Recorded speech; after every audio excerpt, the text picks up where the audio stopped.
Hey, welcome everyone to the Search and Rescue Seminar on the Science of SAR. My name is Jamie Stirling. I'll be honored to be here as a partner of SIRCHIE and to talk to you about ground search and rescue and how a systematic and coordinated response will directly impact your operational outcomes of finding that lost person as quickly as possible.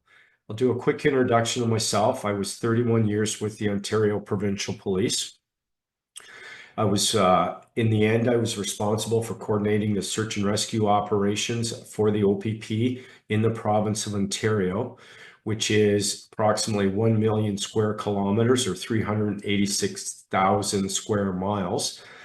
For the province, we assisted 53 police departments within the province, and we also had 40% of Canada's population, Canada's most populated city, the surrounding areas to the Arctic tundra of the James Bay, Hudson Bay coastline. So that's just a brief introduction about who I am, and we'll turn it over to Carolyn now to talk about some housekeeping. Yeah. So hi, I'm Caroline with marketing at SIRCHIE, and thanks so much for attending our webinar. Before we officially get started, I just wanted to cover like a few housekeeping items. So at the end of this presentation, there will be a Q&A.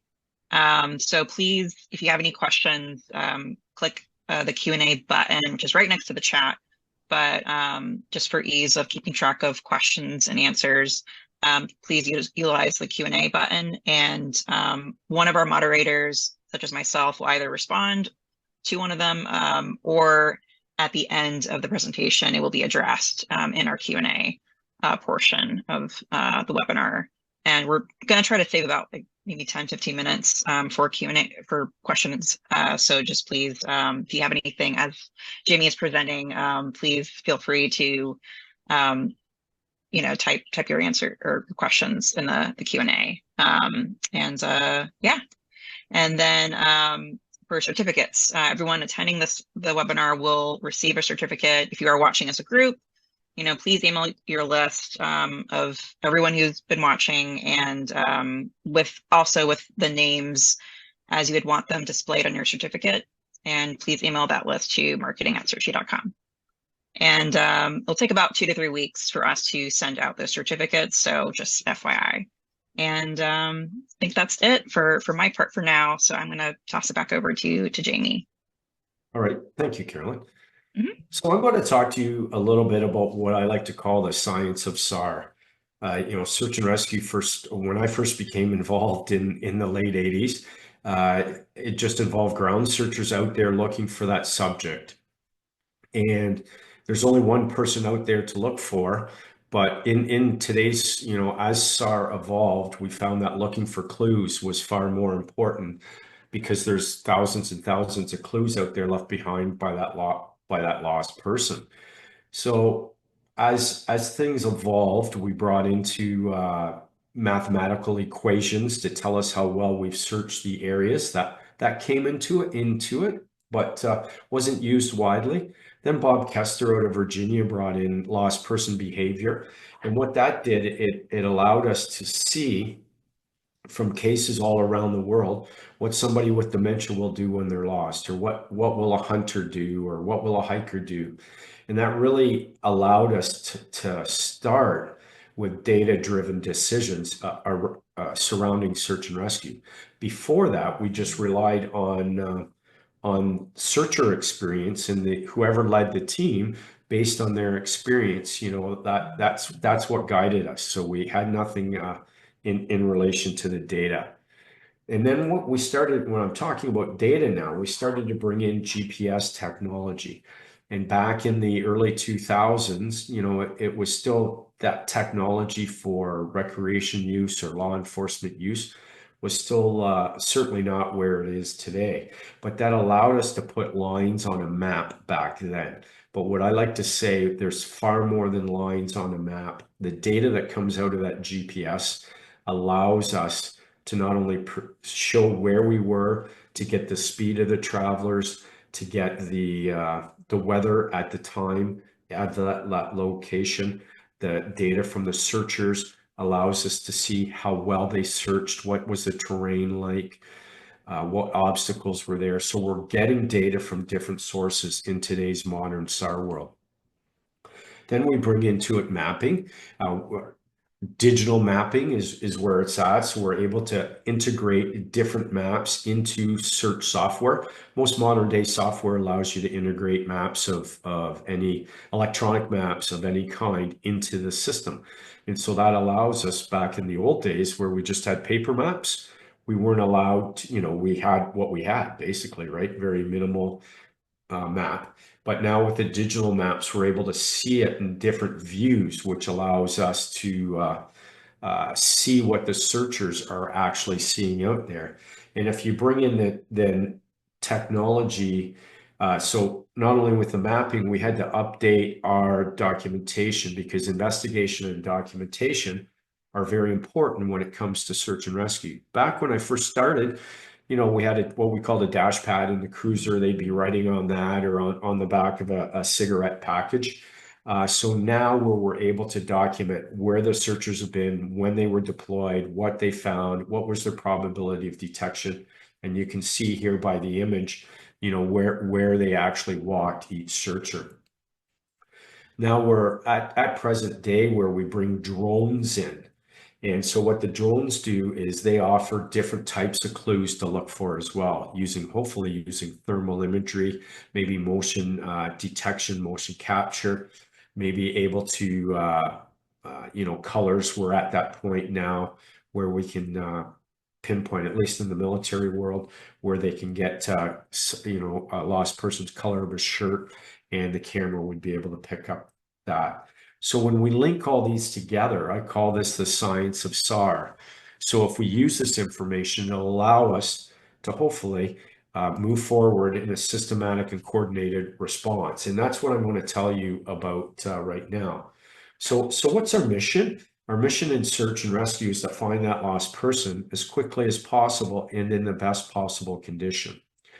All the resources we call to the search, all the tactics that we use or techniques should lead us towards that mission. If it doesn't support that mission, then we don't need that resource or use that tactic. Now, what compels us to search? Well, no matter where you are in the world, there's usually legislation or policy there that dictates that police agencies, or maybe in some countries it's the military, that they're responsible for search and rescue, ground search and rescue. And then the federal government, they usually take care of the marine and the aircraft incidents, and they're coordinated through a joint rescue coordination center globally. They're all around the world. So primarily, federal governments look after aeronautical, and then also the marine incidents, and then the local police agencies, or maybe military or fire, look after the ground search and rescue. So search and rescue has, as far as the duties go, functions of each of the officers there in the command team follow basic ICS is what they use. So that way we can ensure incident command system. So then that way we can ensure everybody's doing their job and we're not missing any information or planning during the event. So what does the search manager do? Well, that search manager is responsible for the overall incident. He or she dictates what resources they need and how they'll be deployed, what tactics they want to use. And, in some instances that might be the first officer that is at the scene, that is in charge, or, they'll also be in charge of the safety of the searchers there, of the contact with the family, which is very important, and also dealing with media until it's delegated. Usually in the first 2 to 3 hours, a lot of the duties should be delegated. So then we have the operations officer. He or she directs and coordinates all the operations. They would be like the right hand of the search manager. They'll have very few resources at the start, maybe some ground searchers. They may be officers, they may be volunteers, There may be a dot canine units there. That's very typical for a search operations. They'll assign the realistic tasks. So what are they going to, where do you start your search? Well, every search should start at point last seen, where we physically know a witness puts them in that spot. And then it's just up to us searchers to find those clues where that lost person went. So that officer or that operations person will also keep track of the shifts, how long they should be out on deployed, the fatigue factor of their searchers, and how long they can go before they get the next team in. Now, the planning officer. So the operations officer is the right hand. The planning officer is the person that gathers all the data and brings it in. That was one of my main jobs. I found a lot of people with data and bringing all the information in. So the planning officer will prepare situation reports, status updates, not every hour or anything like that, but certainly every 2 to 3 hours, send an update as to what they're seeing with the information that's coming in. He or she will hold a planning meeting to, make sure the whole team is in alignment with the search manager's plans. They will also look at developing different strategies, and as the information's coming in, whether it's from GPS downloads or searcher observations, they should be recording that information, and then they should be able to update the search manager as to the status of the search and where they need to go, not just now, but in the future as well. The planning officer will also brief and debrief all the searchers. So when they go out, they'll be handed a briefing. They should be given a document, whether it's a paper or electronic, where they're able to see that and get the information. And when they come back in, they'll debrief the searchers as well. They'll maybe get all their GPS downloads or the downloads from their phones, or they'll get that written report from the searchers as to what was done. So that way they can file it and put it all in a system, your documentation system, so you don't lose any information. And then they're also looking at information from the past, from the present, what's going on right now, and looking into the future. That's very important. So the logistics officer, he or she is an important part of the overhead team. They're getting you making sure the ambulance or emergency services are aware you're in the area, and if you need assistance, they will set that up. Maybe if you need hotels or you need food, lodging, supplies to keep the operation going, like batteries for the radios or flashlights, things like that. They're there to help feed the machine and keep it going. Now, the safety officer, that also is a very important job. He or she should be familiar with all aspects of search training and search resources, and they should be out on the ground assessing the search as it goes. So if there's anything out there that's dangerous, like maybe bringing a person up a slope, a 30% slope, carrying a stretcher, that might be considered unsafe depending on the terrain you're in. So they can stop it. So we prevent injuries, not only to the lost person, but to the searchers as well that are responding. That's very important. Now, when we get into the last person in the overhead team, we talk about a liaison person. And that person should be in contact with the other agencies, as they come to the call, keeping them informed and updated as to the progress of the search, where they'll fit in the search as well. And then there'll be a main point of contact for the family. And it's very important to keep the family informed of what's going on. They're going through a very traumatic event right now, and you're never going to make them feel totally at ease, but by providing them updates, you're there with trained searchers. They're trained specifically on looking for lost persons. They deploy regularly when needed. They have formal training that allows them to look for clues. And not only, not just the lost person, but clues. They put together feedback as to how well they've searched. So it help explain to the family what the search process is like. And then it's also good, while we're talking about the family, for the search manager to talk to them at least once every 12-hour period to let the family know what's happened and what they're going to do next. Not to allow the family to guide the search, but just to keep them informed. And in today's modern day search world, like a command post is where all the operations should take place. Most modern day command posts now will be lined with monitors in a trailer or in a big in a truck. They'll have monitors on the outside or the ability to project images there so people can see maps. They record all the information electronically, and that's an area that's quiet. So the overhead team can make decisions and stay focused on what they need to do to keep the search going forward. Now, it's also important to have something for a staging area for the searchers. They got to be able to come, get dressed, typically search teams will have kit bags, let them get dressed, change their gear if they need to, or change it into dry gear. It's also good, depending on the weather, that they can get out of the sun or get out of the cold or get out of the rain. So it's important to have an area that they can do that. It doesn't need to be anything fancy. It can be just a tent out on a parking lot by a trailer or something like that. But you have to take care of your staff. Now, why is search an emergency? At best, the person just might be lost and turned the wrong way going down the road. And that's a good thing. Or going the wrong way on a trail. That's awesome. But they're walking away from us, so we need to find them.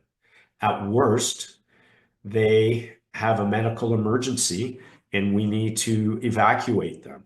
So without us knowing or being able to read people's minds, it's better to overreact. And there's because I'd rather overreact and get there and find the person that is walking, or get there and find the person who's got a broken leg and we need to evac, versus underreact. And there's a saying that I like to use: to overreact is justified, and to underreact is inexcusable.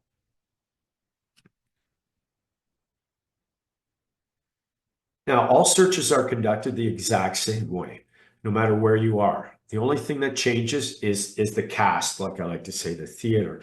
The names of the people that are there, the people that are lost, person that is lost, and the team that is there looking for them.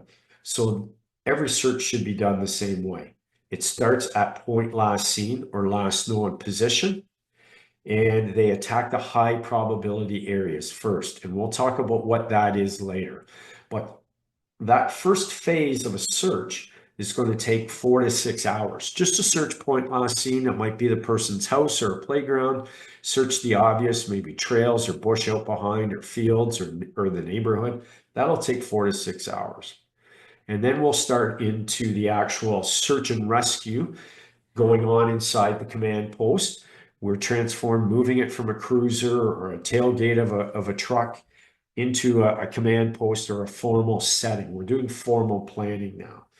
So we're creating a search area, and that process takes place. That takes like 4 to 8 hours, to get going and fully roll out.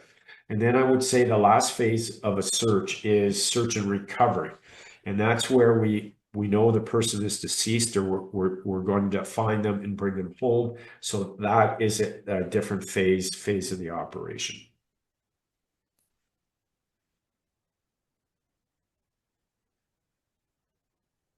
Now we have a search pie. You'll notice there in search and rescue, and you're going to find out in the next slide too, it's not just the searchers that show up to do the search. It involves an investigation. So usually that's done by law enforcement. Some areas the volunteers might do it, but there's investigation, there's documentation, and then there's also the search tactics. So the first step of the piece of the pie is search urgency. How urgent is that search, and what's the level of emergency is it? Lost person questionnaire gives us lots of clues that we can look for in relation to the lost person. Lost person characteristics, what will that person do based on similar character types across the globe, actually. The distance that they have traveled from, we're going to establish the search area. There's 4 ways that we do it.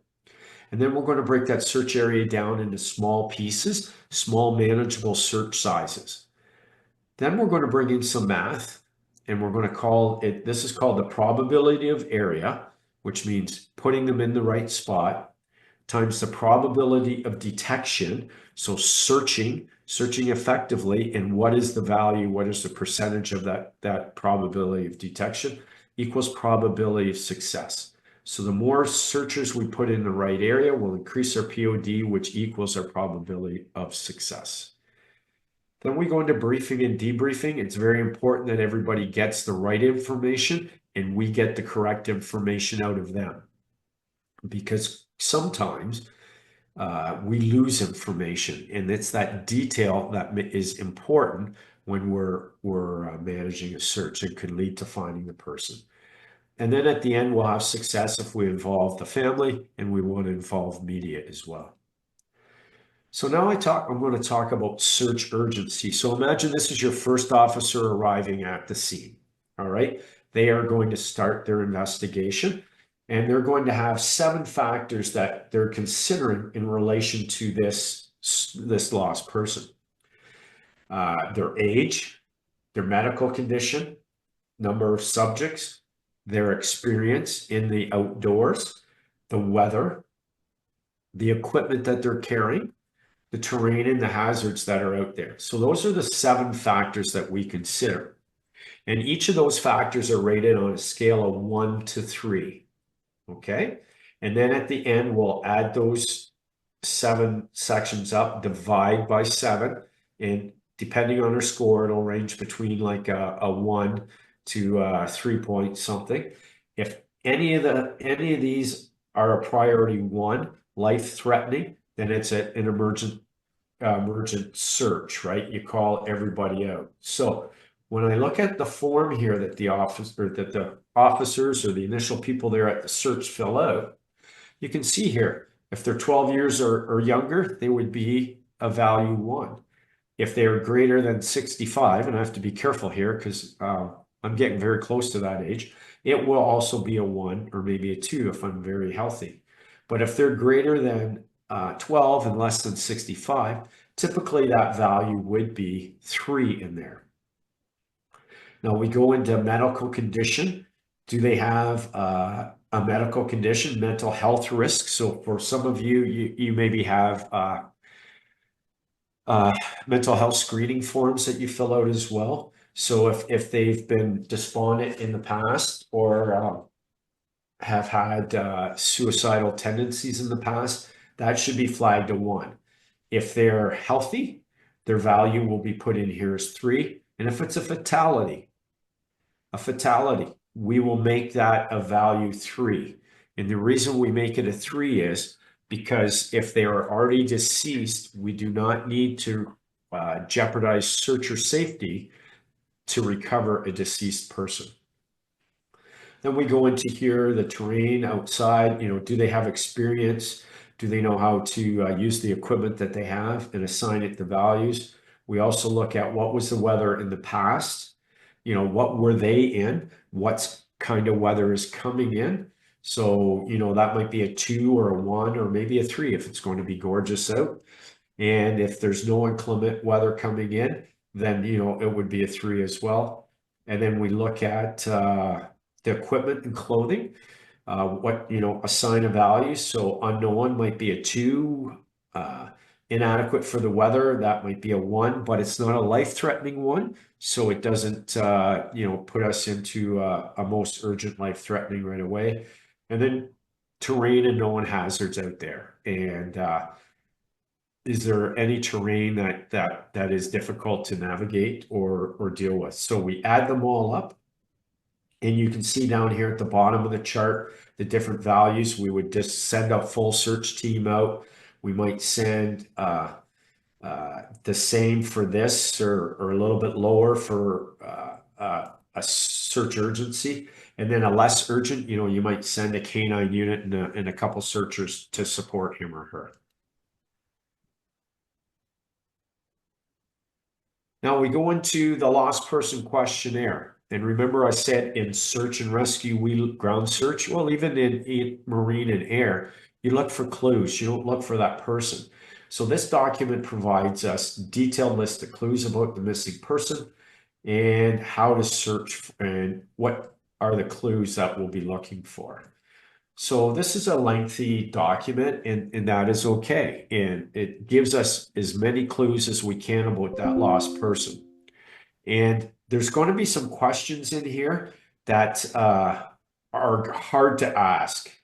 And also there's I call it like an aide de memoire, just sections in here for notification of what was search urgency, who completed it and when.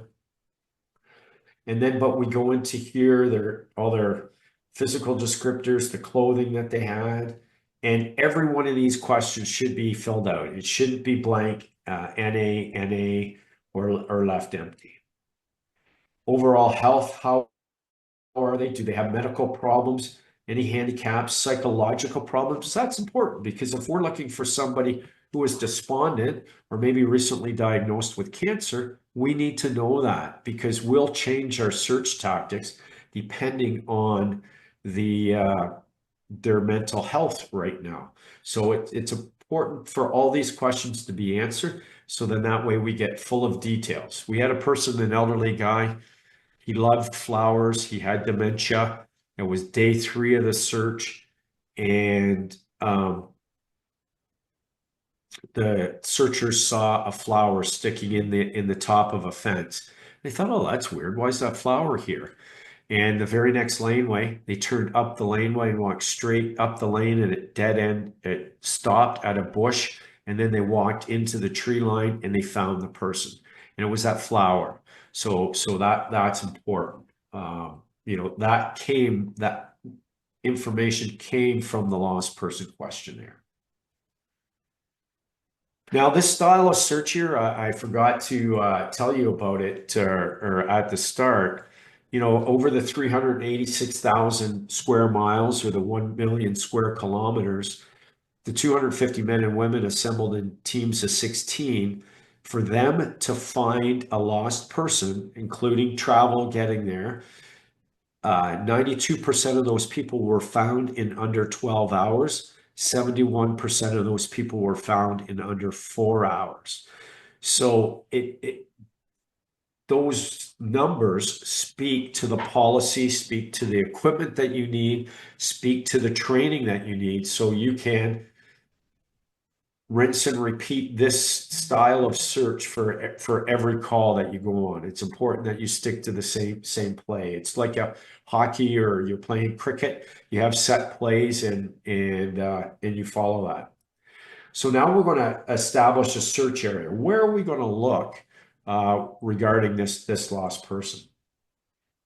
So the search area may be constantly changing, right? You may have weather coming in and changing it dramatically.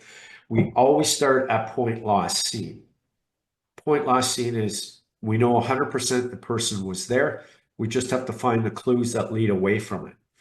The last known point is another spot where we might start a search. That's where we might find the person's car, an ATV or clothing or a backpack, something like that, that says that's our person. And this is where we're going to start. Now, those two elements, point last seen and last known point, are two key elements in establishing a search area. So here we have the green is bush and the white is open areas. All these brown colored lines, those are hills. So between each line is 15 meters. So you can see that's a very steep area. And our last known point is right here, and it's a parking lot. So there's 4 methods to establish the search area. The first one is theoretical. How far can that person travel in an hour? And then the next one is statistical. So how far, based on similar incidents, have people of that category traveled? The third one is subjective or analytical. What are the geographic boundaries, like rivers, cliffs, lakes, that would keep our person in? And then also there's the deductive reasoning. What's going on in that person's mind in their state, not our state, that would lead them to where they are. So now you can see when we put all this together, theoretical is the red ring on the outside, then statistical is the yellow ring. So that makes sense. Typically that's about 2.4 kilometers or a mile and a half will catch 75% of your people. 300 meters or close to 300 yards will get you 30% of the people. So we can see here deductive reasoning. These are all cliffs, big high hills. So they're not going to go into that area. So you can see here, we've got these low-lying areas that we should concentrate on first. So instead of it being like 2.4 kilometers, we're literally talking, 600-700 meter radius around our point last seen or last known point.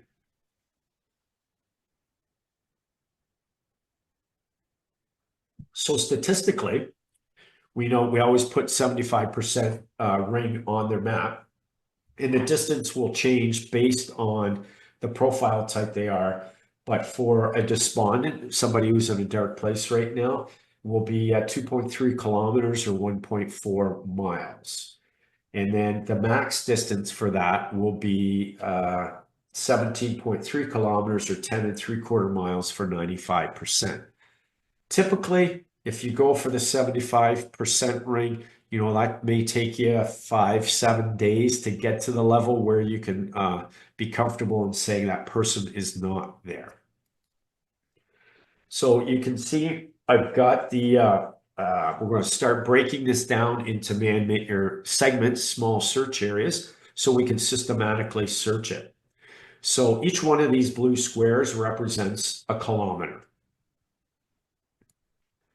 So how do we break the segments down? We use man-made objects like roads, railways, power corridors, maybe ditches or canals, that sort of thing. We also use natural features, rivers, lakes, creeks, cliffs, and also improvise. So we might use back in the day, and I've seen, actually, I just recently saw a team that still uses string to tie off their outer boundaries of their search area. But typically now that would be GPS. Each search area should take 4 to 6 hours to search. And then we do something called the Matson method at the end, or the consensus method. And we'll talk about that in a minute. So you can see here, we have our search area, the circle in black, and then we have search areas or segments that are colored. This yellow one is following the roadways and a creek here. And then the blue is following the roadways, trails, the perimeter of the park. We can see here green, it follows the trails and the cliffs. White goes outside the area, so does blue and yellow and green and purple. So we can see some segments go outside our search radius, but in others they do not. And that's okay, because if it doesn't go outside the search radius, that it's covered in with the rest of the world. So now we take those colors, and I give them colors, I don't give them names, because if we give them like numbered 1 to 10, people are going to say there's going to be a mental hurdle that they have to overcome if they're going to segment 10 and not number 1. So by keeping them colored, we're trying to make it as subjective or positive as we can for the searcher. So now we sit down as a group of trained searchers. You would have trained searchers do this, not family members or untrained people. And they would go together. They would use their search background, their search experience. They would use lost person behavior. They would use the terrain and the geography that's there. And the profile, if I forget if I said that, the profile of the lost person as well. So then they independently, so alone, they'll put values on each color where the person would be. and that must total up to 100%. So you can see here, they look at the colors of where the person would be, and then they put it on this form. And as they fill them in, they do it independent, but we put them on the chart and get the averages. We can see here that green and brown are believed to be the highest area of probability, the POA, probability of area. So we should search green and brown first, followed by yellow and blue. So if we back up just a slide here, we can see that that makes sense, right? They're all right in here around this area. So does that mean we search green fully first? No, we can put a team in there, put a team in there. You know, I like to say this is a plate of food, and we can eat from different parts of the plate as we go. So by using this method, it's not planning alone, it's planning as a team. So together, we'll have more ideas based on everybody's experience. And then we go into now something called the probability of detection. What's the chance that we would detect the clue or the subject in the area that we searched, okay? So what we're trying to do is look for broken branches. As ground searchers, look for broken branches, look for grass that's down, discarded articles, smell, sound. And then the canine units, the dogs will be doing crush scent from the ground, scent from the human, and they'll be getting different clues that the humans can't. The helicopters will be getting thermal imagery possibly, or seeing it from a different angle. So we're all finding different clues. So we want to bring those clues together and build our probability of detection. So there's just a short video here on probability of detection.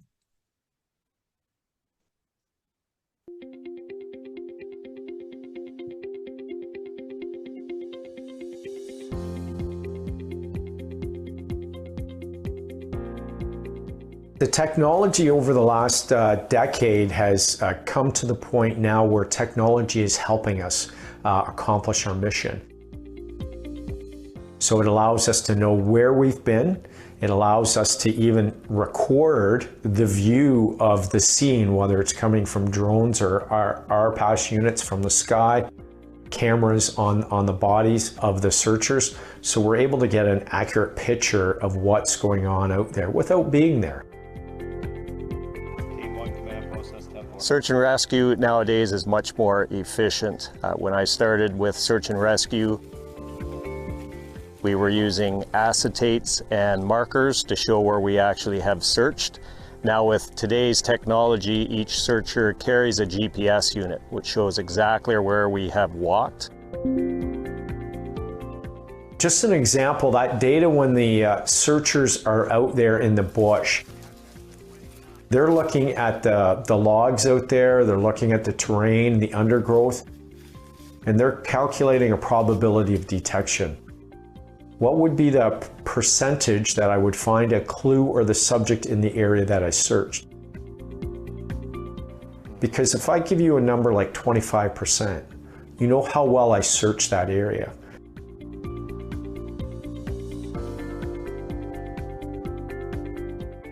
With the new technology, we can also establish how well an area has been covered, and if we require different resources to make the coverage better or more efficient in that area. Data coming in from different sources. That might be searchers out on the ground, what their observations are. It might be their location data from a GPS unit on them. It might be data from their observations that they make out there. And the more we leverage that data, the greater chance we have of finding the person alive. 792 40806. Through the use of technology, we're able to achieve our mission, again, back to finding the person in the best possible condition in the shortest amount of time.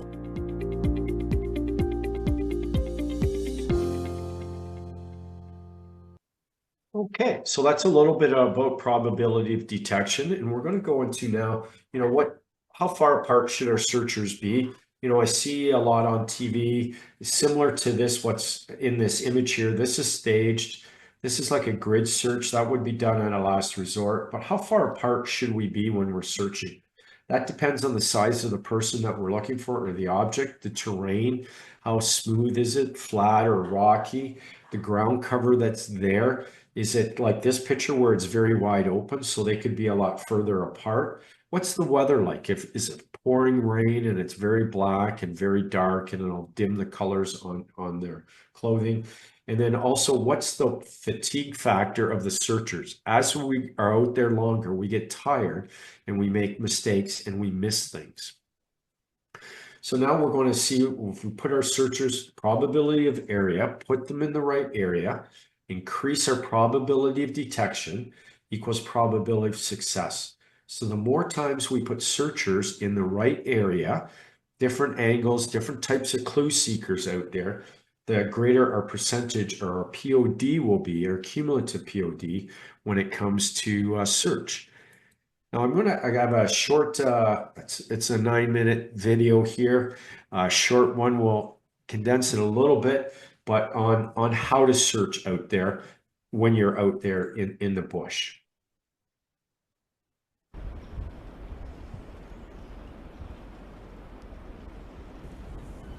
Hi, my name is Jamie Stirling. I'm president of SAR, a search and rescue training company based out of Ontario, Canada. In this video, we're going to show you how to apply certain tactics while you're searching in the bush for a lost person. They may be responsive or unresponsive, and I'll just talk through it, and we'll talk a little bit about communication. We'll talk about pace, and we'll talk about spacing. So for this scenario, we're looking for a live, responsive person dressed in a blue jacket, we'll say. And so we know as a searcher, we'll be able to space ourselves out probably 15 to 20 meters apart, because the bush is fairly open and there's not a lot of deadfall on the ground. If they're responsive, then we'd be able to go, you know, at least that far or a little bit further. If they're non-responsive, then we'd come in a little bit tighter. Now in the bush, when I'm properly scanning, I'll be looking at the distance. Now that we've got our partners spaced up right or left of us, I'll be scanning the bush about 30 meters out, and I'll be looking from the left to the right. And I'll be looking for stuff at ground level.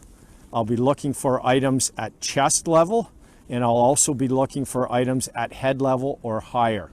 So I'm moving along slowly, I'm processing the information, and then I don't find anything. So now I'm going to move my self in. I'm going to look 20 meters out, and I'm going to go from the right to the left. Again, I'm going slow. I'm forcing my mind to go backwards here. So I'm picking up more information, and it's taking me time to process that. Now, when I get to that left arc, we'll say, over here, I've taken it all in. I don't see anything. Now I'll move more closer to 5 to 10 meters out, and I go left to right. And I'm moving around and making sure I'm looking down, I'm looking up at broken branches, and I'm looking up to see if there's anything in the trees, any discarded articles, and I don't see anything here. Now, one of the things I really like to look at as well is what kind of clues am I leaving behind? So what does my footprint leave in the snow, and what should I be looking for here? Because you can see I'm leaving a pretty good print, although it's blending in, so I'll have to be careful about how fast I go. Okay, so now we just talked about pace. So let's talk about how far I can move forward, and we always like to take a look at, you like to move forward with some purpose. You don't want to go too slow, but you want to cycle in or process as much of the information as you can. So here, I don't like to fight with the bush. You don't want to be going through the bush at a breakneck speed, because we're trying to look and process that information, as much of it as we can, as we move forward and we scan. So I'll just make my way over here. I'll step over this log, and keep moving forward. Now, a couple of things also that I'm not only looking for footprints, but I'm looking for other clues. We search for clues, we don't search for the person. So a clue might be the sound of a dog barking half a kilometer away, a sound that's unusual, a big branch falling in the bush, or it might be a sense of something I get through my sense of smell. I smell a scent that isn't normal to this bush environment that we're in. It might be smoke, it might be smell of fresh cut, I don't know, like hay or grass or things like that. What's not normal in this situation? Okay, and also we're going to be listening for sure. So now we're going to move forward. I'm going to go slowly here, keep moving forward, and remember I need to turn around and look as well. One step forward, 99 looks around, and make sure that person is not coming behind, or is not behind me, I should say. So now I'm going to move forward here, and again, I'm not fighting the bush. I'm moving forward with the as we go. I don't see any broken branches yet, and I don't see any footprints here, but let's just let's keep coming forward. We're getting close to the end of the okay, I see some footprints now, so we can see about 7 meters out. I see some footprints crossing in front of me. So again, if I was moving so fast, I wouldn't be able to pick that up. So now we see footprints, so I'm going to call to the crowd, halt, halt, everybody will stop.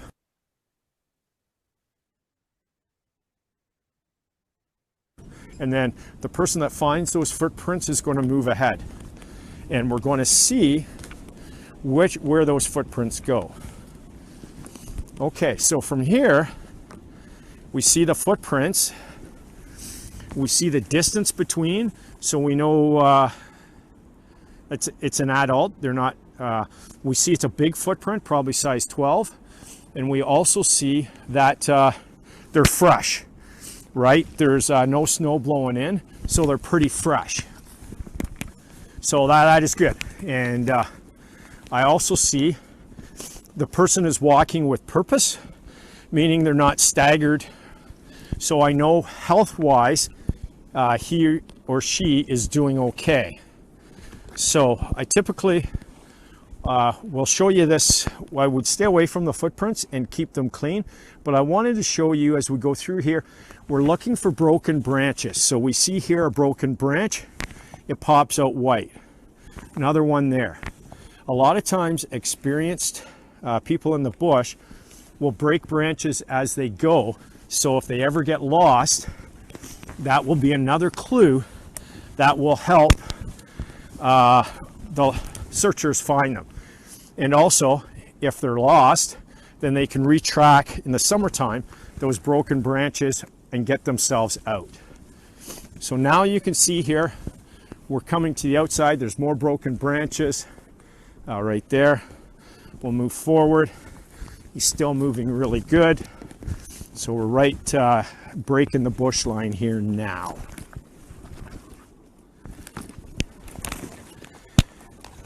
As we get out here, I can see the footprints now are becoming a little more staggered. So we're going, is that person okay? And then we'll come out a bit more. And I can see out there, he has fallen on the ground. So that's not a good sign for us in the search world. We can see here, he's trampled down on the ground below. And the footprints then go back into the bush.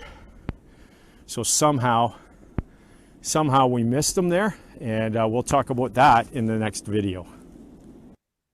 Okay, that just gives you a little idea what should go on when you're out there searching. You're not just walking looking for a subject. You should be looking for the broken branches, the discarded articles, the sound, the smell, all of those things as a ground searcher. And then all of that information comes back into that probability of detection that we talked about a few slides ago. Now I've got 4 basic search patterns here. There's probably about 15 to 20 that are taught, but historically and from experience, I can tell you these are the 4 main ones that you really need to focus on. Don't make it too hard. It doesn't need to be too complicated.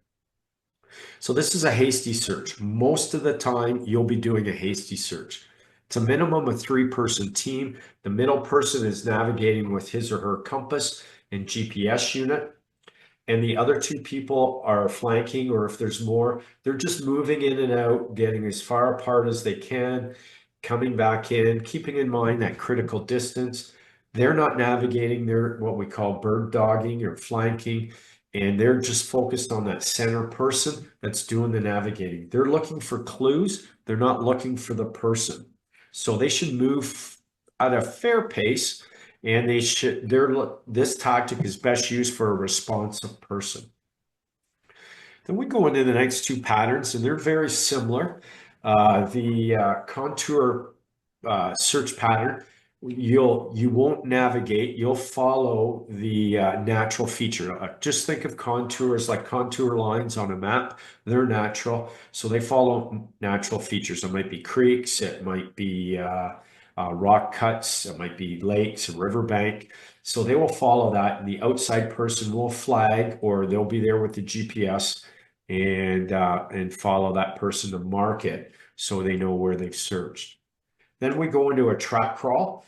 That's where you're, just think of a trail instead of a riverbank. Now it's a trail, and you're following along that trail, looking for clues that person came off that trail to give you a direction of travel. So if we've got 3 members, 3 to 5, so let's say we have 3, it would be good to have a person maybe on the trail and then 1 on each side of that trail. And you're moving with purpose. You're not going so slow that it's going to take you a long time. And then we talk about grid search, and we still see this an awful lot out here. Inexperienced teams, I'll say, and maybe untrained, where they line up in a straight line and they go across the field or through the bush. They'll turn around and they'll come back. If they're flagging tape, they'll put it on one side and then they'll take it down as they go, flag up here. So you can see it takes a team of 53. That's a lot of searchers. Most searches that we've ever done with my organization were between 10 and 16 searchers at a time. If you get up to 53, you're managing the searchers, you're not managing the search. So we can see here how many resources it really does take to get your PODs up pretty high, right? And typically a POD might only be about 10% or something like that. So it takes repeated times to go through, but you can see to go just under a mile, 3.5 hours to get a 50% POD, you'll never get caught up to the person. Never catch up. So then we go into what types of resources are out here. What do we use? And I remember, we look for clues. We don't look for the person. So we've got ground searchers, hasty teams, grid teams, man trackers.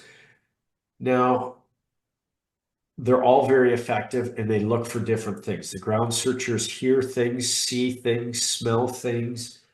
The man trackers are doing the same. A canine unit will get this, a general purpose dog, which will track the freshest scent molecules from the person. There's around 1,100 footprints per hour that they can follow, that they're smelling the individual footprints.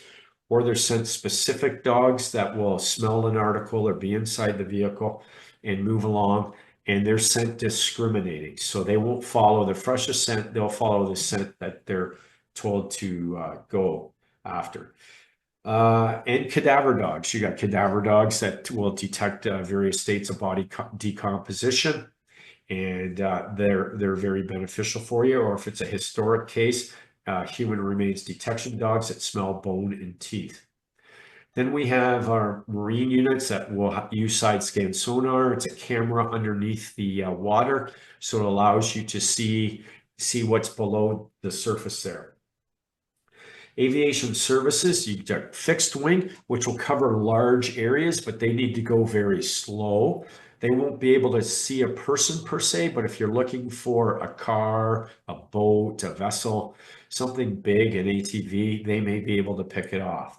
a rotary or helicopter, they can look at things from different angles. They have different sensors on their payload, thermal cameras, just different types of imagery capabilities, as well as RPAS or drones as well. They give you another different perspective from the helicopter. They don't, they're not competing. They give you different types of clues and different abilities. And consider them for mapping. In today's modern world, while they're flying over the area, they could be taking pictures to insert into your mapping program. Now, snowmobiles and ATVs, those are transportation articles to get you to the call and or get you to the area you're searching, so your searchers don't burn up valuable energy getting a kilometer or a mile back in the scene. And of course, volunteer SAR teams or professional SAR teams, they're also a great resource for you. Now, we talk about mission success, and that's what we're all ultimately we're out there for. We want to find that lost person as quickly as possible and in the best possible condition. You'll only achieve that through proper equipment, proper training, and that will lead to mission success.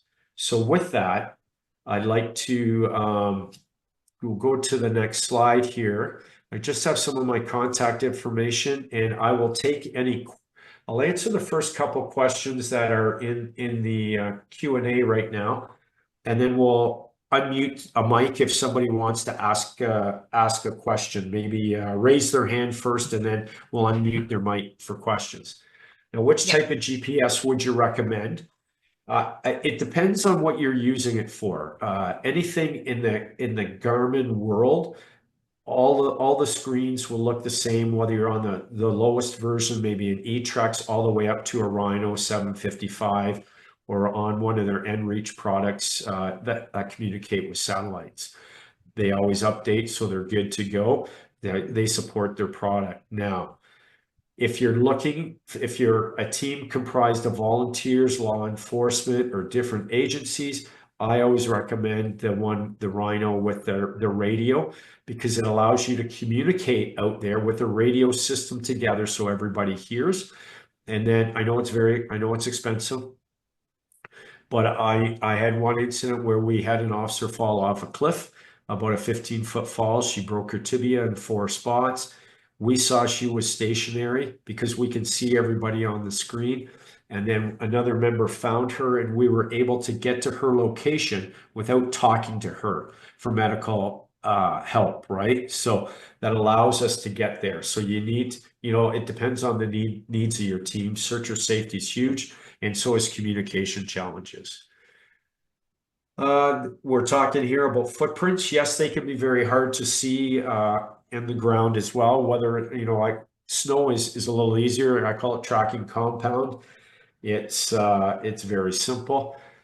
However, in training through NASAR or through some of the man tracking courses, I'm a firm believer in man tracking. Up in Canada, in Ontario, it's more of a clue awareness. But when I was in the Navajo Nation teaching down in Arizona and saw how fast the man trackers there moved, it was like a fast canine pace, very effective.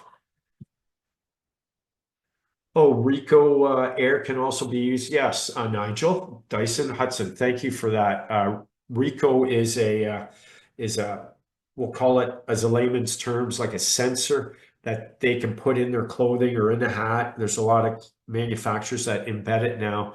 So if the helicopter has a sensor on its aircraft, it can detect it. Very good point. And SAR-Topo is SAR-Topo, Cal-Topo, they're the same. They offer live tracking if you're in an area where cellular is there, but if it's not there, you can download the data from the phone GPS once they get back to the command post. So, or it can also use GPS as well. So George, you asked a question, when conducting a search, what is the distance between the searchers? And that's what I call is a critical distance.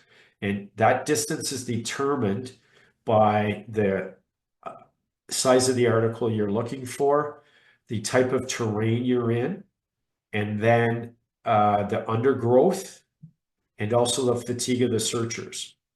And that's where we get, so how do you, so we'll get into the science part of this, John, and, or not John, George.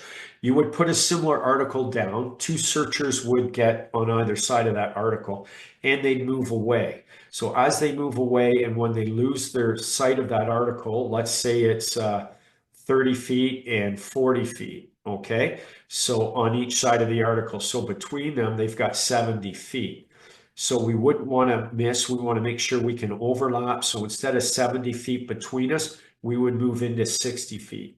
So then that way, when they're overlapping and looking around, covering their arcs, 1 step forward, 99 steps behind, you have overlap. So you should be able to see that article between the searchers at 60 feet. Okay. Does anybody else have any questions that have raised their hand? Carolyn or Dawn? I don't. I'm not seeing anyone, so I Okay. think... So what I'll do then is, is there any other questions from the group?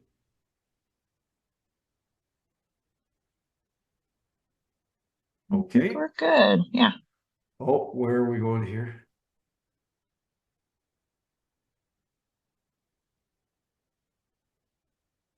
Air Flare. I'm not familiar with that product, and SAR can use a console app.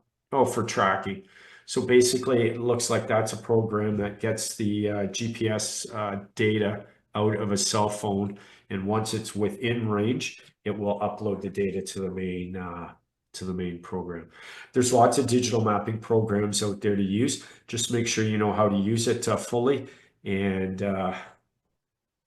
away you go. All right, Carolyn.